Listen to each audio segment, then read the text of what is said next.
우리의 조상은 육신의 조상도 있지만 이 믿음의 조상 아브라함이 있어요.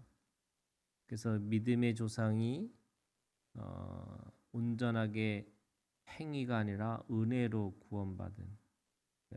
구원받은 자의 상징이 아브라함이죠. 이 아브라함은 유대교의 시작도 되지만 이슬람의 시작도 되고 또 기독교의 시작이 됩니다. 그래서 3대 종교의 아버지가 아브라함입니다. 이 아브라함은 아무것도 사실은 행위 이전에 이미 창세기 12장에 하나님께서 그를 부르시고 그리고 그를 가나안으로 가라고 하시면서 아주 분명한 3가지의 약속, 언약을 해주시죠. 그 언약은 내 이름을 창대케 하고 내 민족을 이 바다의 모래알처럼 무수하게 만들 것이고 그리고 복의 근원이 될 것이다. 너를 저주하는 자는 그걸 통해서 저주를 받을 것이고 너를 축복하는 자는 그 축복으로 말미암아 복을 받을 것이다. 이렇게 얘기하시는 거죠. 우리는 언약을 이 묻지마라고 얘기하는 거예요. 묻지마 언약이에요. 무조건적, 묻지마고 또 그의 상황 속에서 어떤 것을 상관없이 하나님께서 그에게 복을 내려 주시겠다라고 말씀하시는 겁니다. 그런 의미에서 아브라함이라고 하는 이 믿음의 조상은 온전한 은혜의 사람이라고 할 수 있습니다. 그런 의미에서 오늘 4장 3절에 성경이 무엇을 말하느냐? 아브라함이 하나님을 믿음에 그것이 그에게 의로 여겨진 바 되었니라. 믿음에 의로 여기셨다. 이게 창세기 15장 6절에 있는 말씀이에요. 이 15장 6절은 12장 1절부터 오는 이 하나님의 언약의 뭐랄까요? 그 아브라함의 반응이에요. 믿음의 반응이 하나님께서 아브라함이 믿고 그 믿은 것을 통해서 하나님께서 의로 여기셨다. 이게 이렇게 되는 거죠. 그런데 그것이 언제 됐느냐? 사실은 할례가 아니고 할례 받지 않는 상태에서 받은 이 아브라함의 은혜예요. 그래서 오늘 바울은 이 은혜에 대해서 뭐라고 얘기하냐면 3가지를 얘기해요. 그 은혜가 가지고 있는 성격이 3가지의 성격이 있다라고 얘기하는 거죠. 첫 번째는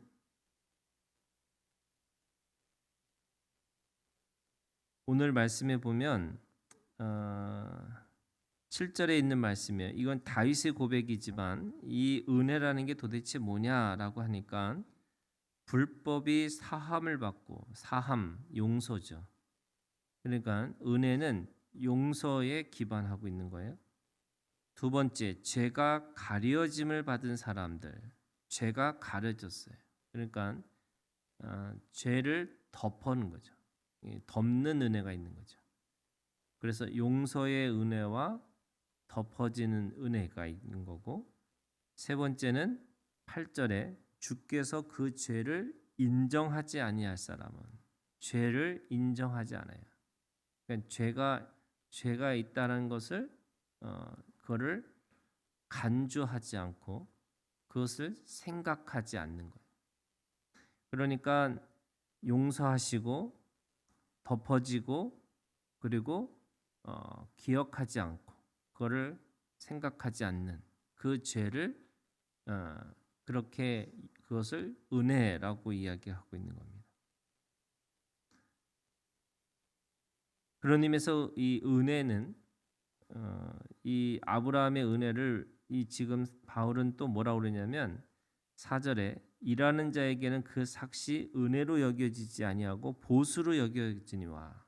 그러니까 은혜는 자기가 그 은혜를 받은 것에 대해서 보수로 일한 것에 대한 대가로 그렇게 치러지는 것이 아니다라고 하는 거죠. 그래서 하나님 앞에 내가 은혜를 받은 이유는 절대로 사람의 노력, 사람의 행위 또는 사람이 가지고 있는 어떤 선한 것을 가지고 있는 것으로 인해서 얻어지는 것이 아니다라는 겁니다. 이것이 왜 이렇게 중요한 거냐면 그 구원을 이루는 데 있어서 절대로 사람의 노력이 1도 들어갈 수 없다는 거예요. 전적인 하나님의 부담이에요. 나의 부담은 아무것도 없고 온전한 하나님의 부담성이 있는 거죠. 이거를 받아들이지 않는 사람의 행동이 어떤 거냐라고 하면 받기 전에도 그렇지만 받고 나서도 문제가 돼요. 왜냐하면 내가 은혜를 갚는 순간에 세상은 뭐라고 얘기하냐면 은혜를 갚아야 된다라고 생각해요. 그러니까 은혜를 갚는다라고 생각하니까 은혜를 계속 갚는 삶을 살다 보면 어떤 일이 벌어지냐면 그 갚는 순간에 그 은혜가 더 이상 은혜가 아닌 거예요. 내 공로가 되는 거죠. 내가 그것을 갚아주는 것이 되는 거예요. 그래서 내가 누군가에게 선물을 받았을 때 그 선물을 되돌려 준다고 하는 것은 여전히 그것이 뭐냐면 선물이 아니고 그것에 대한 가치를 내가 부여시켜 주는 거예요. 그러면 은혜는 어떤 거냐? 은혜는 절대로 갚는 게 아니에요. 그 1만 달란트를 빚진 자가 왜 100 데나리오를 가진 사람을 용서를 못할까라고 생각해 보면 그 사람에게는 여전히 그 주인에게 용서받은 또는 탕감받은 1만 달란트가 여전히 갚아야 될 돈이라고 생각하기 때문에 다른 사람들에게 또 그렇게 인색하게 살아가는 거죠. 은혜를 받은 사람은요 반드시 은혜를 흘려보내는 거예요. 그러니까 은혜는 갚는 게 아니고 흘려보내는 거예요. 어떻게요? 나에게 하나님이 용서를 주셨기 때문에 그 용서를 주님 앞에 다시 돌려드리는 게 아니라 그 하나님의 마음을 가지고 약하고 그리고 보잘것없고 그리고 지극히 작은 자들에게 은혜를 흘려보내는 거죠. 그래서 용서받은 자만이 용서할 수 있어요. 내가 하나님으로부터 용서받은 자이기 때문에 누군가를 용서할 수 있는 능력, 힘이 되는 거죠. 한국 사람들이 이 공부하기 위해서 논 팔고 집 팔고 그렇게 해서 공부를 하면 나중에 훌륭한 사람이 돼서 논 사고 밭 사고 소 사고 자기를 계속 그거에 대해서 값을 치러야 된다고 생각하는 거죠. 근데 미국은 이 장학금이 많거든요. 그러니까 자기가 훌륭한 사람이 돈 없이 장학금을 받아서 공부를 했던 사람들은 다시 사회에다가 흘려보내는 거예요. 그게 공부하는 또는 성공한 사람들의 차이예요. 용서를 받은 사람은 그 용서를 흘려보낼 수 있는 힘이 생기고 능력이 되는 거죠. 그러니까 아브라함은 그런 의미에서 모든 무할례자의 또는 모든 이 하나님으로부터 이 영원한 은혜를 가지고 살아갔던 사람의 가장 중요한 대표적인 인물이죠. 그래서 믿음의 조상이라고 할 수 있어요. 아브라함은 유대인들의 조상만이 아니라 모든 믿는 자들의 조상이 된 거죠. 왜요? 오늘 이 믿음으로 말미암아 의로 여겨진 첫 번째 사람이기 때문에 그래요. 그러면 은혜는 그런 의미에서 은혜는 흘려보내는 거고 두 번째는 그런 의미에서 은혜는요 기억하는 거예요. 하나님이 내 죄를 기억하지 않으셨기 때문에 오늘 나는 그 하나님의 은혜를 기억하고 살아야 되는 거죠. 그래서 끊임없이 잊지 말고 그 은혜를 기억하면서 그 은혜의 기억을 따라 내가 오늘도 은혜의 능력을 가지고 살아갈 수 있는 거예요. 안 그러면 이 은혜를 받아보지 못한 사람은요, 여전히 인생이 늪과 같아요.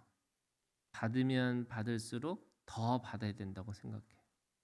그래서 은혜의 이 털을 가지고 있지 않는 사람에게는 무엇을 만나고 어떤 것을 해도 또 세상 사람들이 복을 받았다고 해도 계속해서 더 슬프고 더 괴롭고 힘든 거예요. 왜? 다른 사람이 더 많이 가진 것 같고 내가 가지면 가질수록 더 가지고 있는 더 많은 사람들을 보이기 시작하기 때문에 그런 거죠. 그래서 은혜를 기억해야지만 은혜의 터에다가 집을 짓기 시작하는 거예요. 안 그러면 은혜를 기억하지 않으면 그게 늪과 같이 계속 빠져들어가는 거죠. 그런 의미에서 그 은혜는 흘려보내고 은혜를 기억하는 것 때문에 그래서 뭘로 사냐면 은혜의 능력을 따라 살아갈 수 있다라고 하는 거죠. 그래서 11절에 있는 말씀에 보면 할례의 표를 받은 것은 무할례시의 믿음으로 된 의를 인친 것이니 인쳤다. 이게 보증하는 거죠. 이는 무할례자로서 믿는 모든 자의 조상이 되어 그들도 의로 여기심을 얻게 하려 하십니다. 이 은혜의 능력과 이 은혜의 영향력들이 있어요. 그래서 이게 뭐가 되냐면 은혜의 공동체가 될 수 있어요. 믿는 모든 자의 조상, 그게 아브라함이에요. 그런데 아브라함으로부터 끝나는 게 아니라 아브라함이라고 하는, 그래서 그 아브라함이 모든 믿는 자의 조상이 됐기 때문에 이름이 창대케 되고, 그리고 그 믿는 자들의 사람들이 창대해져서 그 민족을 이루고 살아가는 거죠. 그러니까 은혜의 공동체로 살아갈 수 있어요. 이게 뭐냐면 이 은혜의 선순환으로 가는 거예요. 은혜를 받은 사람은 은혜가 계속 돌고 돌아서 서로가 서로를 은혜의 사람들로 만들어 주는 거예요. 그래서 그 은혜로 은혜의 선순환으로 은혜의 공동체, 은혜의 능력과 은혜의 영향력을 미치고 살아가는 거죠. 그게 아브라함을 통해서 이름을 창대케 하고 큰 민족을 이룬다. 큰 민족을 이루는 거는요, 그 민족을 이루는 능력이 뭐냐면 은혜였기 때문에 그래요. 만약에 그것이 일로 모이기 시작하면요, 그 일로 모이는 공동체는 깨지고 부서지는 거예요. 그런데 은혜의 공동체는 서로를 은혜 받은 자이기 때문에 내가 일이라도 아무것도 한 것이 없고 정말로 그냥 일한 것의 보수로 생각하고 살아가면 억울한데, 은혜로 살아가면 서로가 서로를 위해주고 서로가 사랑할 수 있는 사람들이 되는 거죠. 그게 은혜의 공동체를 이루고 살아가는 거죠. 그래서 오늘 우리가 주님 안에서 이 세 가지를 기억하고 사셔야 돼요. 여러분, 하나님 앞에 우리가 용서받은 자고 하나님이 내 죄를 덮어주시고요. 그리고 하나님이 내 죄를 인정하지 않으십니다. 여러분, 오늘도 이 은혜의 능력과 은혜의 영향력으로 오늘도 하나님 앞에서 은혜의 하루가 되기를 주님의 이름으로 축원합니다. 우리 주기도문으로 마치겠습니다.